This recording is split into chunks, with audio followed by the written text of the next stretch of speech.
welcome to Law and Order SVU here on FANVERSATION. I am Yael Tygiel, that is Taylor Gates, and that is my friend Mara Knopic. Hello, Mara.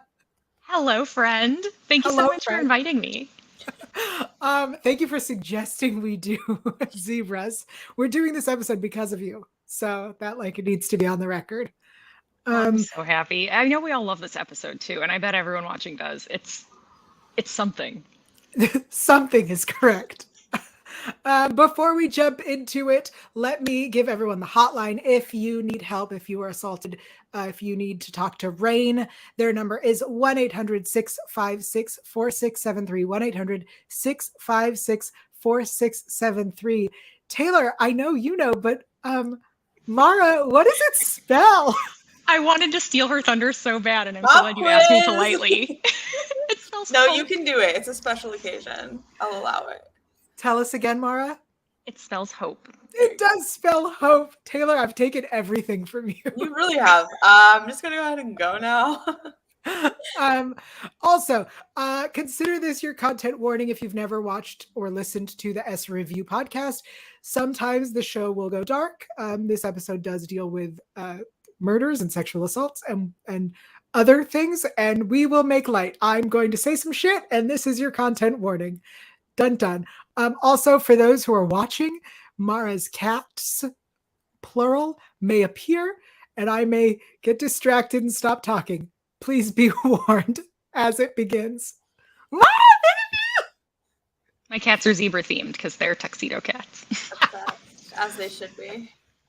Perfect. We are talking season 10, episode 22, Zebras. Here is the quick cap. CSU Stuckey's careless error causes a deranged killer to go free on a technicality. Later, more signature killings emerge and more people connected to the case may be targeted. Taylor, I'm going to start with you because I haven't let you speak at all. Upon rewatching season 10, episode 22, as we are currently between season 24 and 25, how do you feel about this episode? I love this episode so much. And I feel like it goes so fast. It's just such a quick, entertaining start to finish. We have really everything. We get Munch's ex-wife, which is always so much fun. We get Emily Gilmore dying in her car, another classic. And then obviously that last scene is just peak SVU, bonkers, incredible.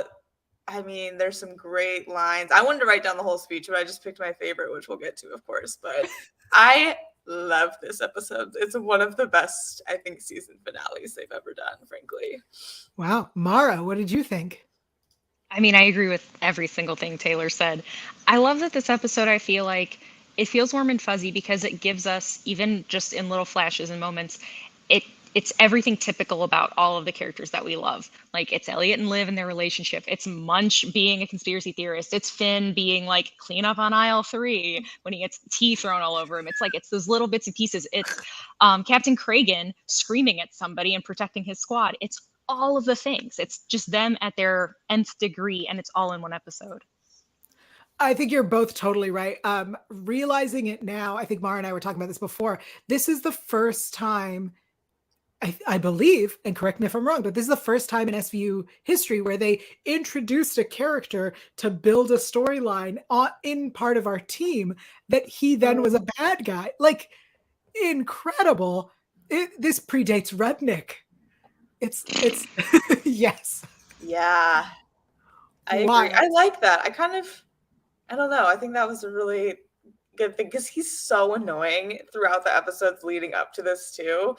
But it's kind of unexpected. You're like, oh, this is just some annoying guy. No, he is brutal. He has a dark side to him. Well, the crazy thing is, I didn't realize it. I really thought it was more. He's only in 3 episodes in the season before this one. He is so impactful with how annoying and dumb that he is as a character. I mean, the actor did a fantastic job. But 3, I thought for sure. I was like, oh, he's been in 6 of the episodes this season when I was talking to Dan. And nope, bing, bang, bong. It just sticks right in there. 3 episodes. I mean, any true SVU fan, you can say that to them and they'll have a visceral reaction, I feel, because it's so embedded in the show's history. It's literally the most annoying fucking thing you can say. It's so annoying, and I love it. Bing, bang, bong, friends. Let me give some actor shout outs because we've talked a little bit about it. So first of all, for those who don't know, Stucky is played by Noel Fisher, who has been in a lot of shit and should be appreciated. So Noel Fisher played Stucky. O'Halloran, whom we had for so long, and I cannot believe they killed him off, was played by Mike Doyle. This actor, I'm so sad that his character's gone. Like, O'Halloran's such a fun CSU tech. And then Nick Stahl played Peter Harrison.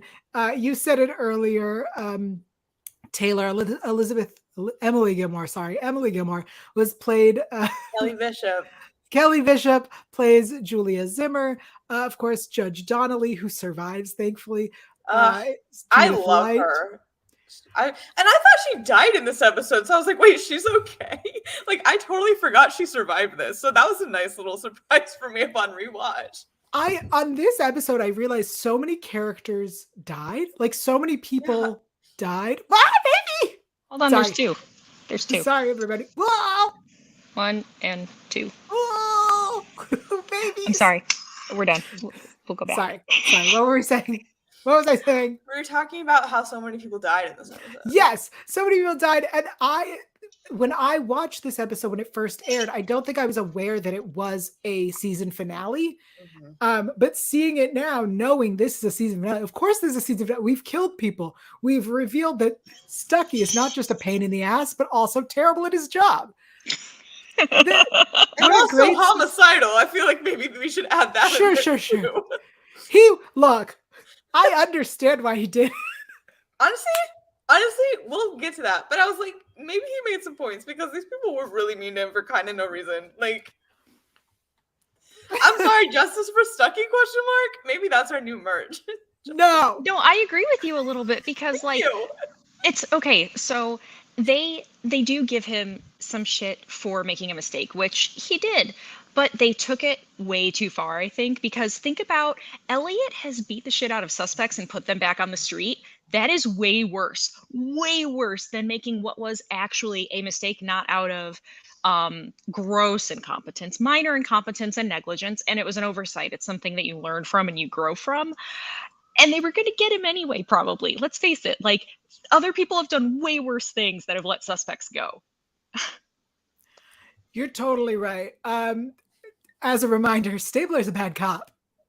Yeah, and here's the thing. I get it. I like some new kid hazing, but I mean, they were just like kind of overly mean to him, even with the like new kid hazing type of stuff. Like, you guys are just being nasty. Bing bang bong. He's so fucking annoying. I know, but I don't know. Alexa in the chat says Stucky was good and annoying. Absolutely. So there's also a question this episode, why did it become an SVU case? So if we remember, literally the first victim, Rachel Moss, was stripped naked, and they said that there was an assumption of sexual assault. Also, there was a baby left. So like, that's what made it an SVU case. But I think that it should have, I mean, whatever. It should have gone elsewhere, but that's fine. That's how we started. I wanted to talk about Donnelly for a minute because we brought her up earlier. When Stabler comes to her house and she goes, Elliot, and he says, my apologies, Judge Donnelly, this is not a social call. Friends, upon rewatch, did we catch what's happening there? Okay, so the S Review podcast definitely did. Chat, Donnelly and Stabler? ETF? I ship it. Why do I kind of ship? Yeah. I ship it so hard. I'm kind of here for it. Like, we love a cougar. Oh, yeah. She's hot, too. Like, let's just be so real right now. Like, I mean, friends, Judith Light has always been hot. That's so true. She's a legend. I mean, she was in fact the boss, so. She was the boss. But now I really want to understand what the history is there. Like, were they just playing around? Because there's the thing, like, I get it, like, if you're just playing around, but, like, that seemed so real and loaded. Maybe she Doreen was in just the real chat thirsty. says she was disappointed it wasn't a social call. It just felt I mean, like more all than those just kids, a little. he could use a sugar mama. You make some excellent points. And I think he's single now, so I wouldn't be surprised on organized crime not to jump season 24. Craft Judith Light for this. Please. Bring her back. I'd start watching OC if Judith Light was on it. I'm so honest. Oh, well, now I'm shipping. I'm like off on this ship, writing fanfic in my head. I'm gonna look up if there's any fanfic about the two of them right now. Oh, there is. I'm sure there is. How many? I just can't believe I missed it all those years ago. Alexa in the chat says, yes, Donnelly flirting with an E. Yeah. You were so young when we saw it the first time. Thank you for saying You sweet that. summer child. Thank you for saying that. I don't think I was.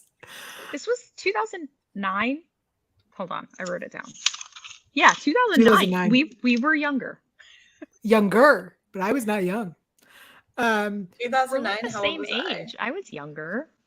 Taylor, don't answer this because you were a child. I was younger. I was. Taylor, remind me how old you were when the show started. 3. God. Yeah. Fuck. All right. My sister was not born. Or maybe she was like not even 1. She was like 0. Wild. All right. Moving on from being old. I want to talk about the thing that I think really doesn't sorry, hold on. Alexa in the chat gave us with a quote. Elliot, we want to take you to a hotel. Donnelly, another thing you didn't hear. This ship writes itself. So the thing that pissed me off in this episode, and that I think doesn't hold up the test of time, is the blatant ableism against mental health. The entire scene in the courtroom where Donnelly's like, take your meds, people. Oh my fuck. The times have changed, I hope. I actually have a different interpretation of that. I actually think that her behavior is supposed to be something that we challenge, because you don't always have to have characters that you like do good things. Like, they can do bad things as long as the show itself is not saying, oh, well, this character is right. Because I think that they showed an interesting dichotomy of mental illness with Munch's wife, because she was also clearly mentally ill, but she would not have hurt a fly. She was a gentle person who was just afflicted by an illness that, if she were treated, she might be able to enjoy some of the more wonderful things about life, like Olivia said. But you also have, there are times, not the majority, there are times when mental illness can manifest itself violently, like with him. So I kind of like that she was there to say something really kind of messed up, to make us really think about, what does our institution for like criminal justice think about mental illness? Because maybe it's not okay. I think I just fell in love with you again. I feel like they did play it for laughs, though. You know what I mean? I love that interpretation, and I think we should read it that way. But I think that the writers were just like, this is funny and silly. And maybe in like 2009, people did think it was funny and silly, and now it's just like really outdated, which I feel like is a lot of things with SVU. Like, listen, they've tackled some topics not well in the past. But I agree with you. And I feel like, I don't know, Donnelly's a fun character because she is kind of abrasive and like mean sometimes, but she's like fun to watch. And yeah, I agree that we shouldn't probably always like agree with her. And I don't know. It's fun to have a flawed female character though. Like, keep writing those. I think you're both totally right. Like, I think that the whole scene, you're right, Mara, that like we do have this comparison with the two characters, but also with like the way that, you know, Donnelly is brash and says, you know, is everyone crazy today, and throws around these ableist terms, which yes, at the time was probably for laughs, because the scene, I can see how the scene could be seen as funny, but now I watch it and I cringe. But I think you're both totally right on that one. I'm so glad to have you both here talking this episode with me. No, I mean, that's super interesting, though, how something can inadvertently age better. Like, it's one of the rare times where something that was written incorrectly then and ages positively in the way that we look at it more critically, instead of the other way around, where we're like, that terminology probably wasn't okay then, when we look at old SVU sometimes, you know? Yeah. Yes. 100%. Yes. Even when we looked at last week's SVU, or I guess it was OC, but where he took himself off life support. Oh, fuck. Like, here's the thing. Like, they're still not doing a good job. Read a book, No. guys. I don't know what to say. Like, Fuck. Don't get me mad again. I know. I'm just saying, like, have things actually improved? Like, in some ways, and in some ways, no, not so much. Let's talk a little bit about speaking of mental illness. Let's talk about Gwendolyn. Let's talk about, first of all, we have known that Munch is a conspiracy theorist. That's like part of his whole deal. To see this with guest star Carol Kane, everyone. First of all, a fucking icon, an icon. But also to see this performance of the two of them. I also will say, speaking of performances, when they leave the bookstore and Munch says to Finn, "She's my ex-wife." I want everyone, if you haven't seen it, go back and rewatch just for Finn's face in that moment. Though I've never seen Ice-T be a better actor than in that split-second moment. Yeah, 100%. Ugh. I love the introduction of one of his ex-wives. I do too. And I kind of forgot that was, I knew that Munch had a connection to her before I started rewatching this episode. I was like, oh yeah, they were married. And I don't know, they were just like, they're really sweet to watch together in this like very odd way. I thought that was a really like beautiful moment. And I feel like it was the right amount of like, that's what I do like about old SVU is they do the personal in like good amounts. I feel like like it told us a lot about him, it told us a lot about her, it told us a lot about, you know, his past and all of that, but it didn't dominate the episode, which I liked. I agree. I think that there was just the right amount, because current episodes spend too much time telling us about these characters. I will say, before rewatching the episode, I remember that I thought the case, the Peter Harrison, case where he's taking out people that he thinks are stalking him, was an interesting case on its own.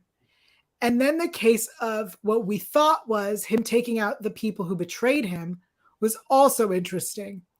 And I genuinely thought before rewatching that those were the two storylines. And then I remembered that Stuckey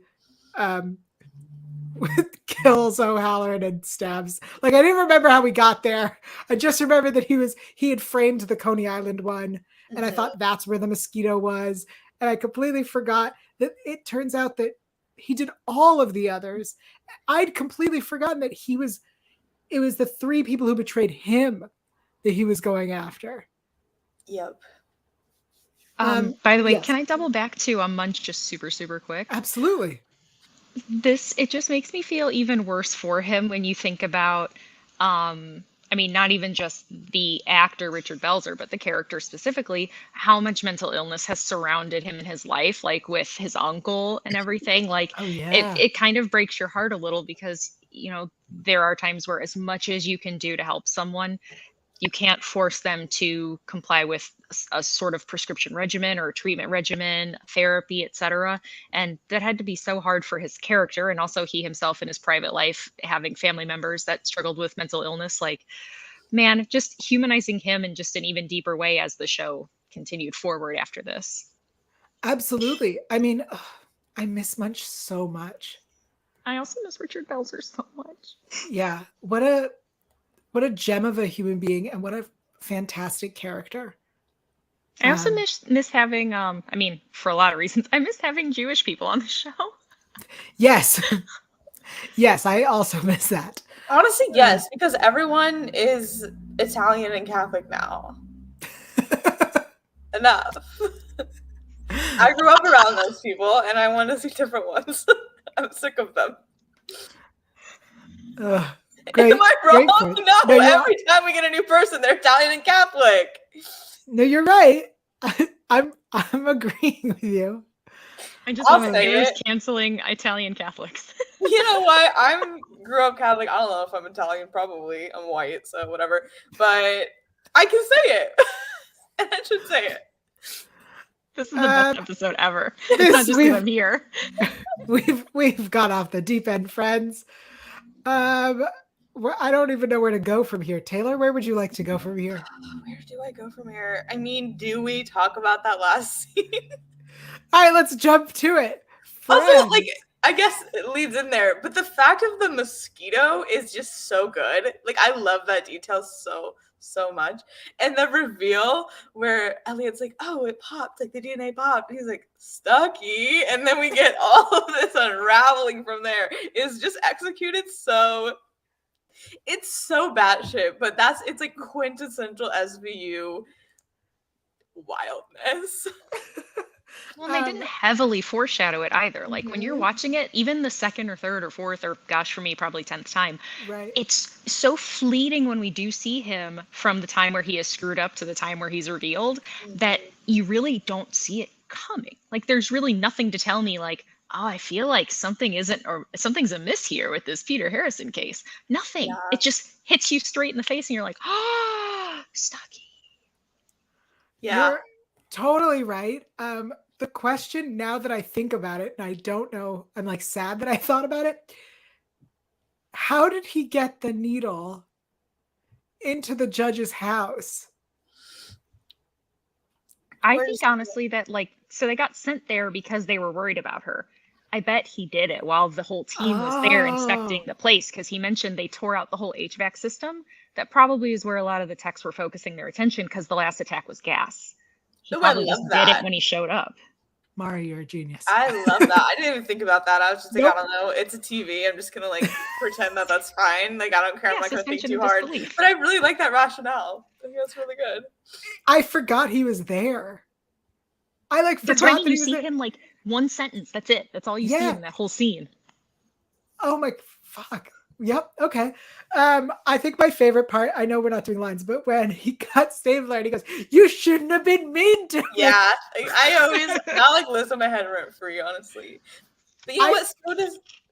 So does when she sits down on the syringe, like I'm not gonna lie, like every time I sit down I look at the seat a little bit because I'm just like I'm always worried like no one's coming after me, but I don't know, that's lived in my head since I saw it. And I mean, Taylor, shall we add to the list? So for those who don't know, Taylor and I have now twice stayed in a motel where I checked the mirrors for cameras ever since that stupid episode.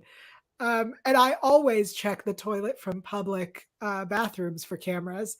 And now we're adding to the fucking list and we're checking seats before we sit down for needles. I mean, I don't consciously do it, but a little part of me is always a little scared because, okay, I don't know, just sitting down straight on that, just think about that for a second. It's horrifying. Yes. If you're in the chat, please let us know what terrible habit you have now picked up to check before anything happens from SVU. Is it a camera in the toilet? Is it sitting on a needle? Is it sitting on a needle? Mara, have you picked up any? No, I don't know if there's any SVU specific ones, but ever since I saw Urban Legend back in the 90s, I check the back seat of my car every time before I walk and I get in it. That's smart though. That's like actually really smart. Ever since I was a child and listened to stupid ghost stories, I always check that there's no one in the back seat. You know the one with like the light flashing? You know that story? I do. Okay. It's like a campfire story. It's stupid. It's for people of a certain age. Children? She's too young to know. They stopped telling stories. They had iPads and shit. Oh. I had a Nintendo DS. Okay. Whatever. Back in my day when you went camping, you told scary stories. All right. Fuck. I've never felt older.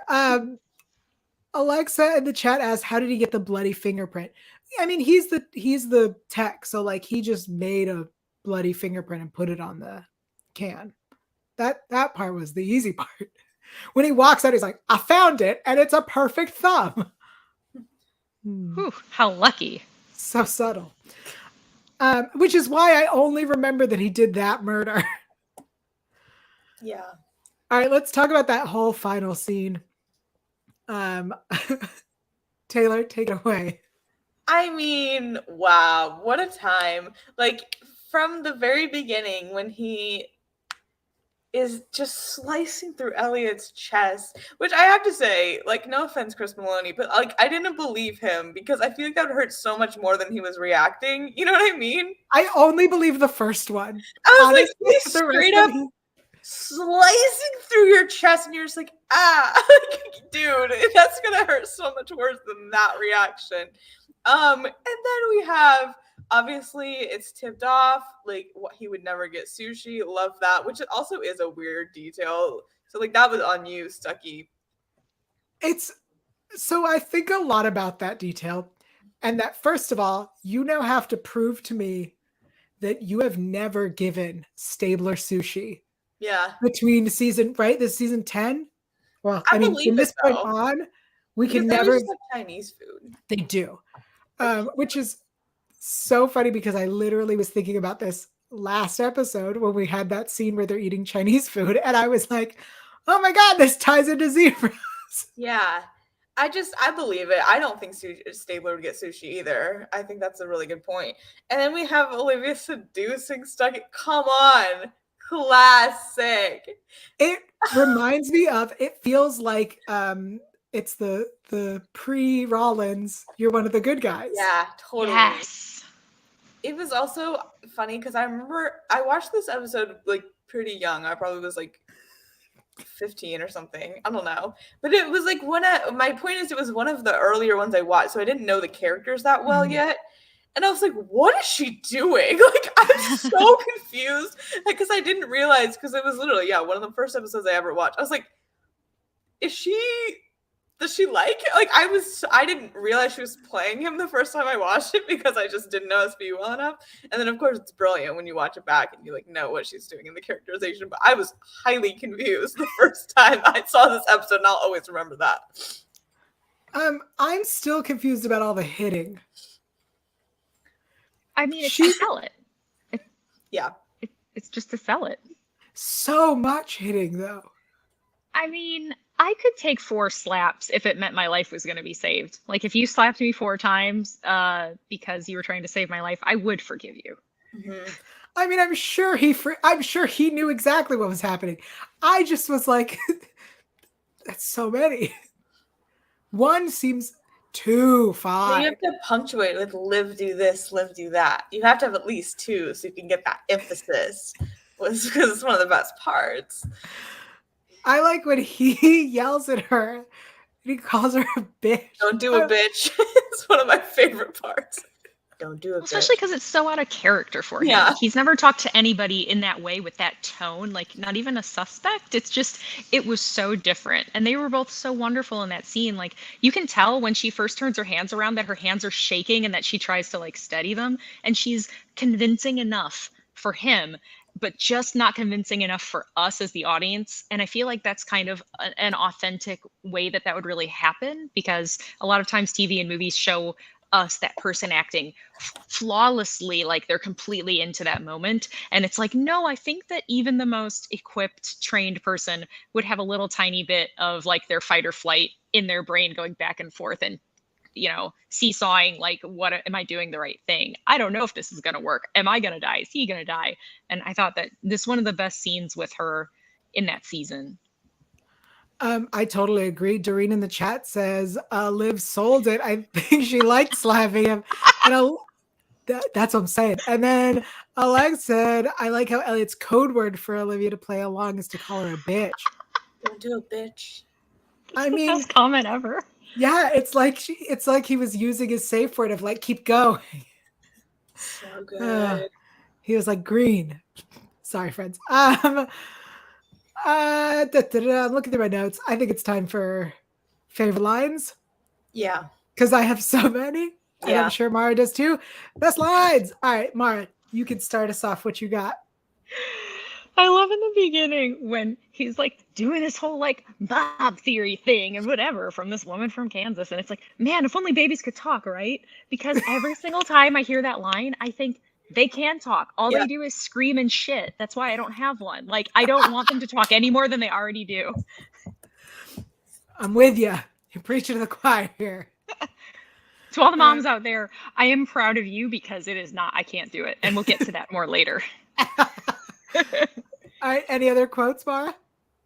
Well, I mean, speaking of, I love when they're talking with his attorney and it's like, are you playing on my maternal instincts, detective? And then Elliot says, do you have any? Because I feel so much like that character in that moment. I'm like, if someone asked me that, I would just be like, no, I don't.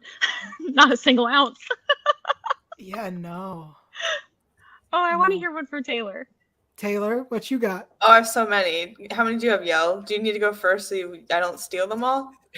I'll do a few. This Okay. one I'm sure is not on your list, but I just loved this interaction when they're talking to the park crew way early on. And I think Finn says, how about any offenders of the non-canine variety? So good. And then this one is by far one of the greatest, and it's Kragan. And as a reminder, we do not condone violence or cops. But if Elliot puts your head through a wall, I'm going to have to do a lot of tiresome paperwork. Get out of my squad. Absolutely love that. And then my favorite, and I think I'm torn between this and Justice for Stucky now as a t-shirt, but I've been a very busy little zebra. Yeah. Yes. And it's delivered so well. Oh, Okay. Taylor. Oh my God, so many. Okay. Well, Stucky just uses the weirdest vocab sometimes.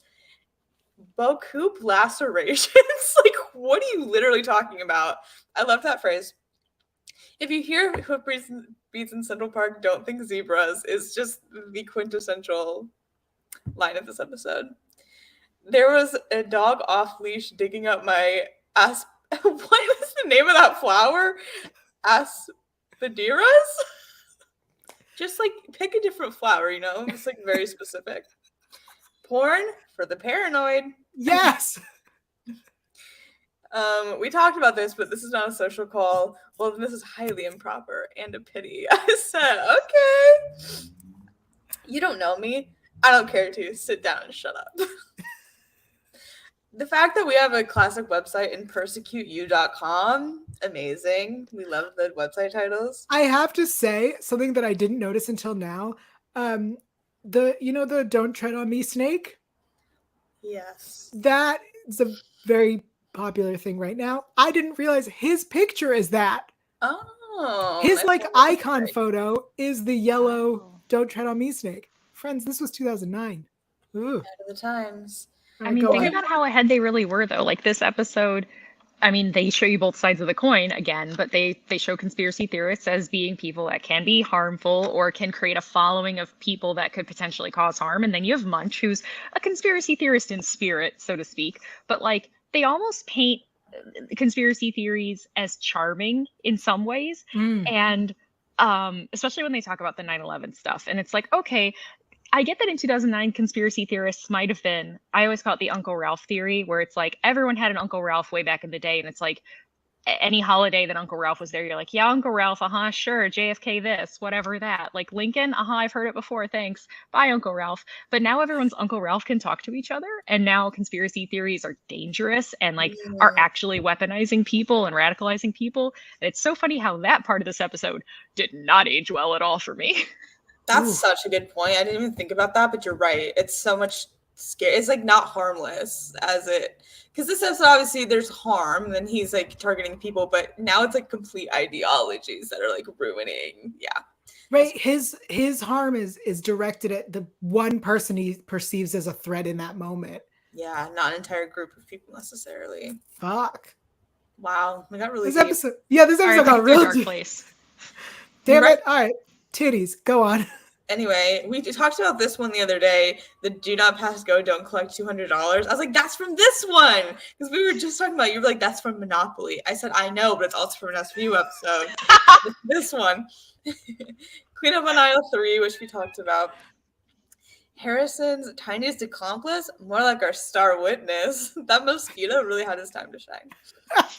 He sure did. We love him. It's not really running if you order room service. Donnelly, go to the hotel. That sounds so fun. Like, get out of here. Go with Elliot. Hey. And if the Waldorf isn't good enough, go to the Four Seasons. Go to the Plaza. Like, it'll be okay. Go to a fucking motel. Just go with Elliot. Yeah, so true, besties. Another one that I loved, besides just that I've been a very busy little zebra, is when Ellie was like, it's okay, like, we can walk out of here, blah, blah, blah. He goes, well, I don't have much of a choice now. You've seen a little much. I thought that was so funny. Him again, don't do it, bitch. I've been saying that the whole time, but don't do it, bitch. Just really did it for me. I want him to watch what? Watch this. Incredible. And then finally, you and Raw Fish. Like, that's just, for all the EO shippers out there, I don't know where Mara falls on that. Yeah, Mara, how do you feel about... Putting you on the spot. Yeah, let's jump into the Bensler of it. So I always used to say that the thing I loved most about those first 12 seasons of Law and Order is that I do think that it is possible to be in love with someone platonically, where it's a connection more than love. It is like sharing of a soul the way that you can with a romantic partner, but that you can with someone that is not someone that you share fluids with. And I kind of loved that dynamic. And I'm not saying that I wouldn't, if they were writing it better right now and they weren't teasing it out so much that I'm like, you know what, at this point, I hope you're both celibate for the rest of your lives and that you're lonely and that you die alone, because I just commit or don't. Like, this will they, won't they has gone on for far too long. They should have either just like boned it out right away, or they should have said, you know what, I just don't think it's going to work. Let's just keep what we have. I love it. Cool. Great. But I'm impatient. I agree with you actually 100% there. And I like that idea about the platonic sort of soulmates, because I do think you're right. They have always kind of had that very deep connection despite where they were in their romantic relationships. And I think that that's something that kind of sets it apart from other ships on the show. Like, not to hate on like Release or whatever, but I never have felt that like, oh, they really you know what I mean? Like, sure, we can ship it, but I don't know. It feels very deep, and it always has, especially with like the amount of history they have. Interesting thoughts, both of you. Speaking of modern episodes, Taylor, do you want to tell everyone what we discovered this weekend? Yes. Okay. Yael and I were at a motel together without cameras, we think, which is good. I checked. There were no cameras. Also, just to clarify, because you make it sound so salacious, and it was not. We were also really alluding to that with Elliot and Donnelly. It wasn't like that, you guys. But if it were, it would be okay. It would, but it wasn't. It was like Rollins and Benson at the hotel with the cameras. It was like that, as opposed to what would have happened if Donnelly had gone to a hotel with Elliot. Like, it wasn't wildlife, you know. So you guys solved a crime while you were there? Yes, we solved a crime. So okay, yes, we solved the crime. We watched, obviously, SVU. What else were we gonna do? The hotel, like, barely, we couldn't really turn the volume up. It's fine, but we did watch SVU on low volume, and we didn't need the volume. I could tell you exactly what was happening. Was like, don't tell me. Okay, she wasn't even looking at the screen; she was listening to it. It's like, you need to chill. And discovered that our boy Bruno Moneybags was in an old episode. Which one was it? Not just an old episode. We had discovered that he was in season 9, episode 14, Inconceivable. Not just that. At that moment where Taylor goes, isn't that Bruno? I looked it up. We all season have missed that Kevin Kane is not just a repeat offender from one episode. He was in season 9, episode 14. He was in season 13, episode 16. He was in season 17, episode 14. He was in season 20, episode 9. Friends, I'm ashamed and I apologize for missing this. That said, I think he looks the best now. Yeah, he looked a lot different. yeah. I just could tell in the face because his hair was like a lot shorter. Yeah. Which Yael was like, "What?" This is really Oh, throwing her off. sorry. For those who don't know, I have a very big problem where people change their hair and I can't tell that they're the same person. It happens a lot. True. So I felt really proud of myself that I recognized that little tidbit. And it led to a much larger discovery about how this man has been on SVU pretty much every season as a different character. Yeah, I can't believe we didn't realize it all season long. Oops. It's okay. I only knew because I looked it up because I was like, God, I feel like I've seen him in something before, but I thought he was on like Castle or Criminal Intent or, you know, some other procedural like Major Crimes or whatever. I was like, I've seen him somewhere, and it was like, no, I've seen him in Law and Order. That's exactly where I saw him. I was positive that he was pretty much previously in a Chicago show, and that's why I was like, I think he's a Chicago guy, and I'm pretty sure I remember looking that up, but I didn't realize that it was him. You know, he's your generic good-looking white dude, so my bad. All right. Usually at this point, I would read off some reviews on iTunes. I have one more best line. Oh, I apologize. Yes. Wait, let me get the banner. Please. It's perfect, though, that it's now, because I actually love that it's like one of the only times Law and Order has actually been seemingly self-aware. The last line of the show and the last line of the season is, "What a way to end." Wow. Really put the button on that. It blew my mind the first time I saw it, and then every time I've gone back, I'm like, oh, they're actually literally telling us, like, the writers are like, we did a really good job, you know. And I'm like, you did, though. I'm so happy. Good job to the writers. This episode was written by Amanda Green and Daniel Truly. It was directed by Peter Leto. I loved that Wong made an appearance in this episode. Yes. Graylick is credited in this episode but wasn't there, which is even weirder because they ask about Cabot and she's not there either. Yeah, I feel like maybe she had food poisoning the week they were taping this or something, because it just felt like a weird sub for like no reason. Do you think she had sushi? Well, her and raw fish. There was also some fun characters of Edgar Radzinski, the art teacher guy. What a weird fucking character. Oh, what a weird character. All right. So usually at this point, I would read off some iTunes reviews. We do not have any new iTunes reviews. If you like us, please go to iTunes and give us 5 stars. If you don't like us, you can give us 4 stars. The other stars are broken, so do not click them. But if you give us 4 stars, tell us how we can improve. That would be wonderful. That would be helpful. Okay. But I think 5 stars are probably the best option. I mean, yes. But, you know, we appreciate constructive criticism. We will improve as best we can. Or tell you to shove it. Maybe so. Either way. Also, we have fun swag. Check that out. Shower thoughts. So for those who don't know, Mara, tell everyone where you listen to this show. So I've listened. Okay, don't think this is creepy. Even though I'm sure the audience is aware because you did read my amazing review. I love to go back and re-listen to this show, partially because I go back and I rewatch SVU all the time. I can't tell you how many times I've watched the show all the way through, but those first 12 seasons more than any other part because they're so easy to watch. I listen to this show / watch it because I do have one of those thingies that holds up my iPhone or iPad in a waterproof case in the shower because I am that person. I watch this show in the shower religiously, that or murder podcasts, but I have some ethical dilemmas with many of them. So it's this usually. So yeah, you ladies accompany me while I am naked and moist. That's such an honor and a privilege. Thank you. Mara, is there anything would you like to give some shower thoughts? Ooh, can I actually be the last one? Okay. I'm a bit complicated, so I don't want to derail. Totally fine. So for our friends who listen in the shower, hi. Hope you're having a good shower. Hope the temperature is exactly how you like it. Hope all your naughty places, don't forget to scrub. Yes, don't forget to scrub. Alexa in the chat has given us the shower emoji. You're killing me. Taylor, something you want to add? Yeah. I hope that you checked for cameras, even if you're in the shower in your own home. It's always a good idea.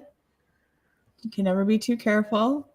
If you're in a hotel, for sure, I hope you checked for cameras. Unless you put it there yourself and you're into that, which more power to you.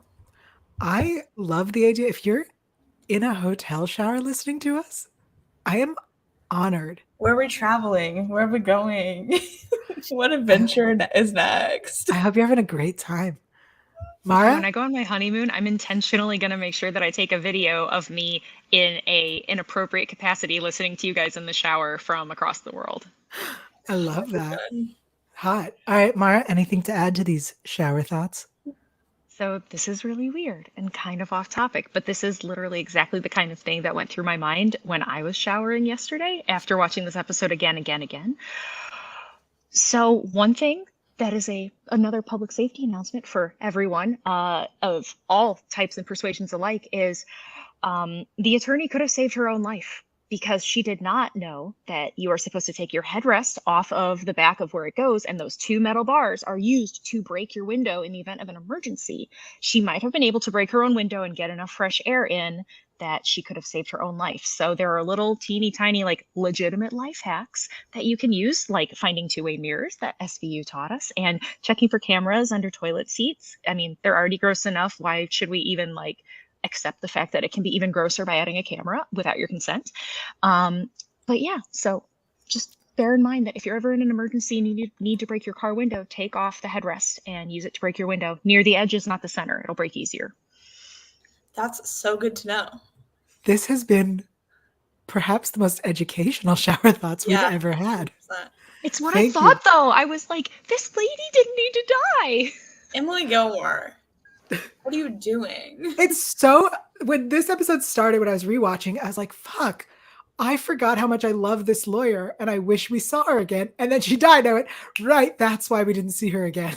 Yeah. Well, especially because for once I felt like they wrote, again, a really authentic character, because within the confines of the scope of her ethics of her profession and attorney-client privilege, there were certain things she couldn't say, but she wanted to help. And within reason and within something that wouldn't get her disbarred, she was able to point them to the art guy and then call on speakerphone when her life was in danger, which it can nullify certain aspects of privilege. So, and none of what was said was used against him seemingly in court. Right. So it's like, you know, she was a good lawyer because she did her job, but she also made sure that she prioritized like public safety when she could without, you know, totally violating her oath. Like a good character. Yeah, I agree. I hope we could get, if not her, something similar in future seasons and episodes. Taylor, it's time for the weekly poll. Yep. What's happening? Well, I did tweet it last week, so that's good of me. Mazel tov. We wanted to know what your favorite tech-centric episode was after that finale. In last place, you're going to be mad at this one, Yael, is Turn Me On, Take Me Private, which is one that you love. That only got 12.5% of the votes. But Sugar Fap, it is indeed a dark day at Sugar Fap. It is indeed a dark Yes, it day is. at Sugar Fap. In second place, we have a tie. I'm sorry. I guess that was third place, but there was only 3 Whatever. points to get. So in second place, we have a tie between the Chicago crossover Oh, because that had Teddy. and the ones that we watched last week. Huh. Okay. That's fucking weird. Go on. And in first place, we have Friending Emily, which is a great episode. That got 37.5% of the votes. So I Wow. love I'm that actually episode. shocked about these results. yeah, me too. I mean, there wasn't that many votes, but still. All right. What are we doing this week, Taylor? I don't know, guys. What should we do this week? I mean, I just figured, Ooh, I don't know. Oh, please. I have a suggestion. Yeah, let's go Yes. for it. Okay, so one of the things that I thought for the first time ever after watching this again for the embarrassing number of times is, man, wouldn't it have been cool? I know that Noel Fisher was busy with Shameless within a few years after this, but wouldn't it have been really fun to like, they're just doing some random case wherever, whenever, and it's like, oh, hey, we got a guy. It was his former cellmate. Let's go and we'll meet him in the jail. And it's Stucky. And it's I just would a love scene, that. but he's there. And it's like, does he help them? Does he not? And, you know, he could have even shown up, like, because in Shameless, his hair is dyed black and everything. He could have looked like that because, you know, maybe things change in jail. I don't know. But I just wish that he would have come back just for a scene at some point. And I mean, it could happen, but it would only make sense if he and Olivia went together. So then they could now because he's back. But maybe a poll question could be like, we could pick a few characters that we would love to see come back as like a person that they have to talk to that's in jail, because there's lots of great people that we've seen where it's like, I would love to see that person again, even just for a scene from jail. Dana Lewis.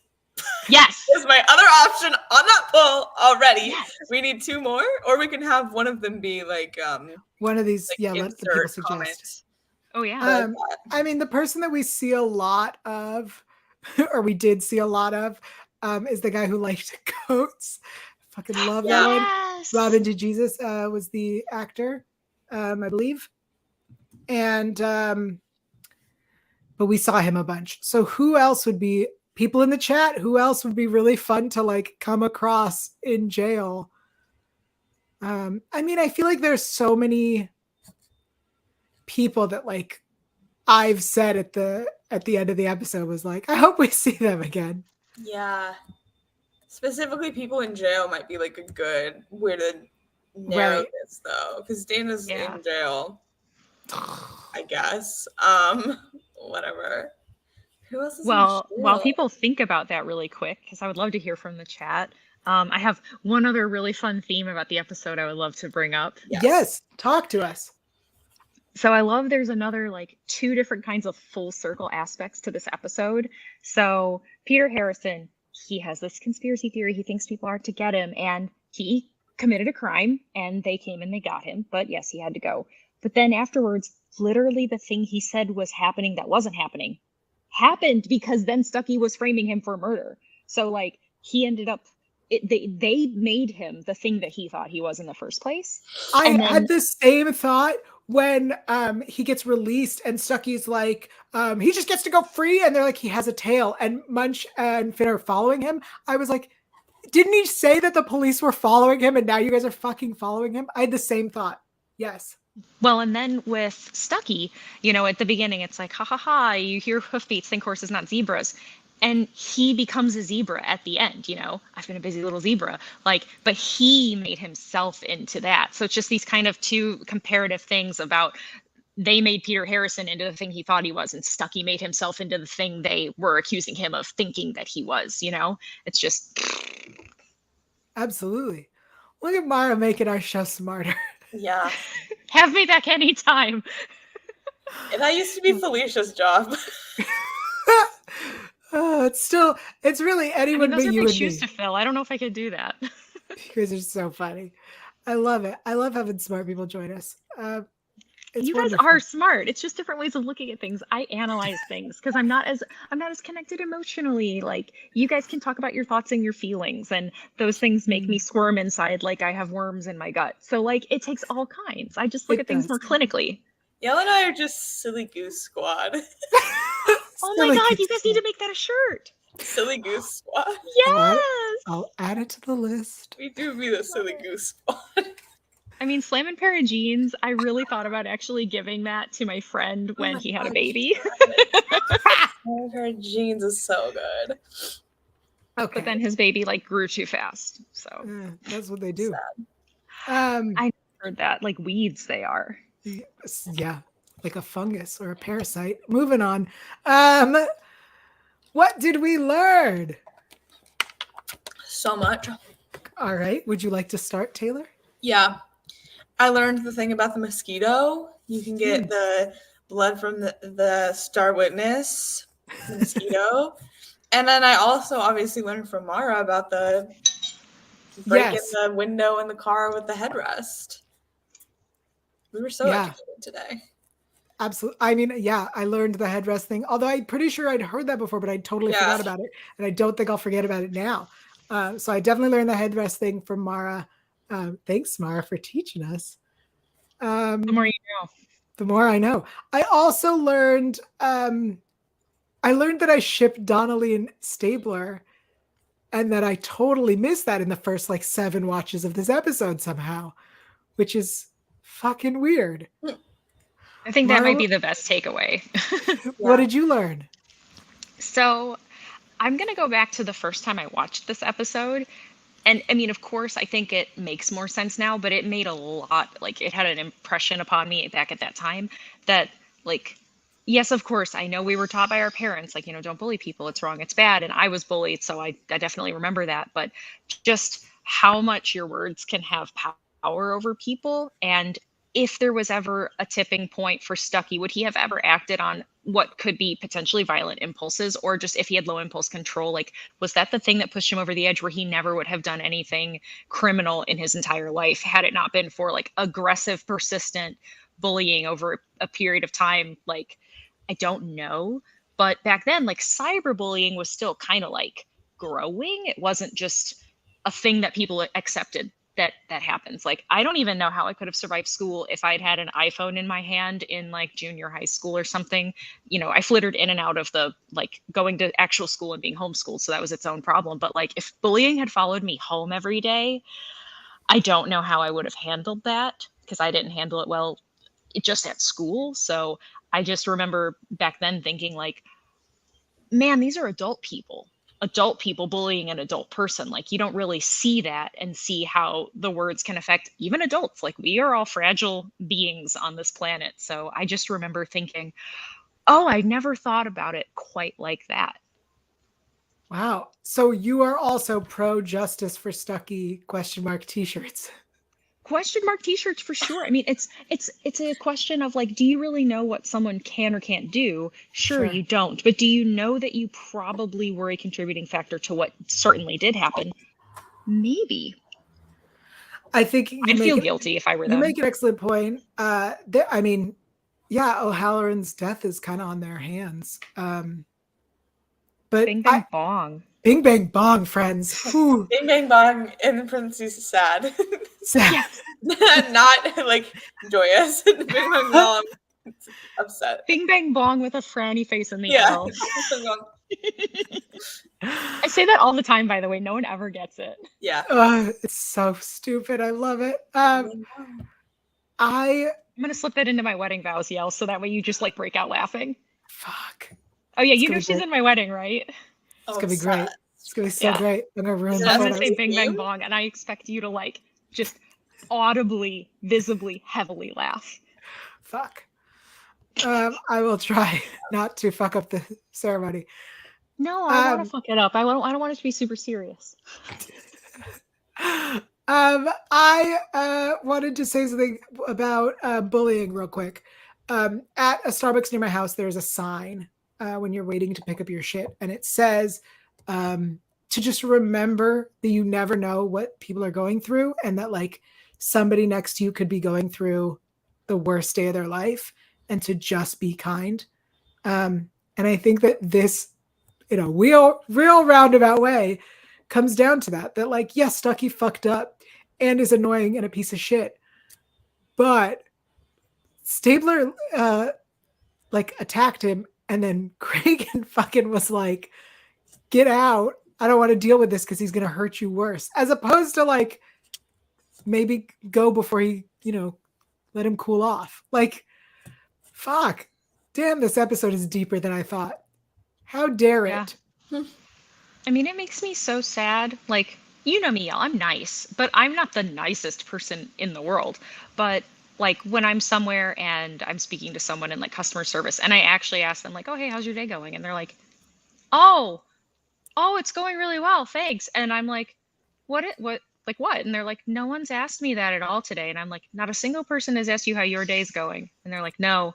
And I can tell that it meant something to them. And I'm not the nicest person. So if I can go out of my way and just pay attention to them, or like when I'm leaving, say like, bye, Sarah, like look at their name and actually read and say their name.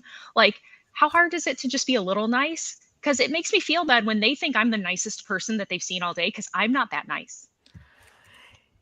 Yeah, I hate when I'm the nicest. That's not a good sign. I should be feeling shame from the nicer people. That's my position in society. Oh man, this episode got real deep on us. Real deep. I was just going to say something, but I'm not going to say it. It's about going deep. Balls deep, yes. That's Sorry. it. Anyways, I couldn't help it. I just can't help it. You said it. You set me up. I did, and that's what we do here on S Review. Any final thoughts on zebras before we wrap up the show? Bing bang bong, baby. Absolutely. Couldn't have said it better. Perfect. Chef's kiss. No, really, like that was perfect. Thanks. What a way to end, am I right? What a way to end. I was supposed to prepare a list for what the next episodes we're going to do are, and I didn't. So make sure you have subscribed to us on wherever you're listening or watching. That way you don't miss whatever next episode we do. And I promise to announce it before we do it so that you have time to rewatch. Fuck, I really fucked this up. I'm sorry, everybody. I got you distracted. That's my fault. You did. I was so excited to do this episode with you.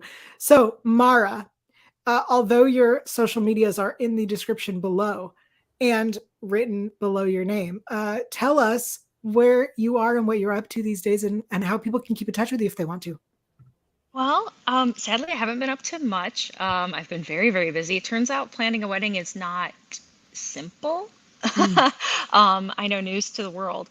But I would love to connect with people on social media. That's my handle on Twitter. I'm at that Mara LA on Instagram, which I still need to learn how to use.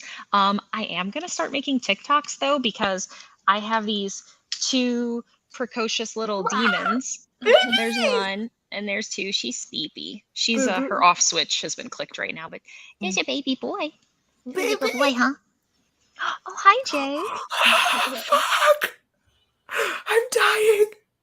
Oh, he's grooming her. Oh my god. I'm going to start crying in a second. He never grooms her. She always grooms him. Oh my god, this is historic. I'm so glad this is forever immortalized on the internet. Oh my god, so you're you starting guys a made this TikTok. happen. You two made this happen. Thank you guys so much. Yes, I am going to start doing some stuff on TikTok because I have about, I'm not exaggerating, I have about 3,000 cat videos in my Google Photos, and some of them are hilarious because my cats are stupid. And like I have one smart cat and one really stupid cat.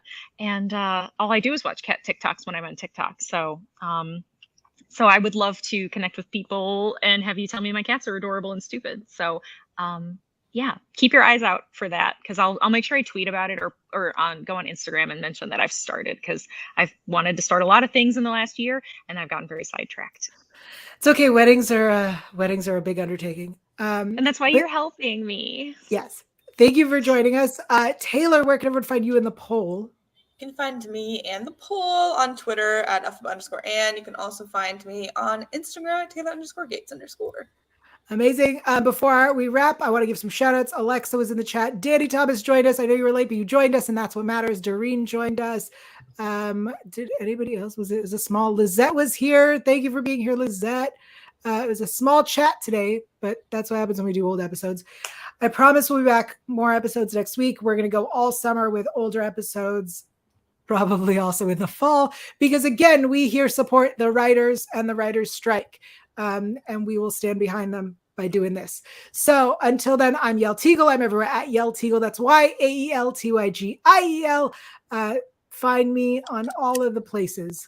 All right. Bye.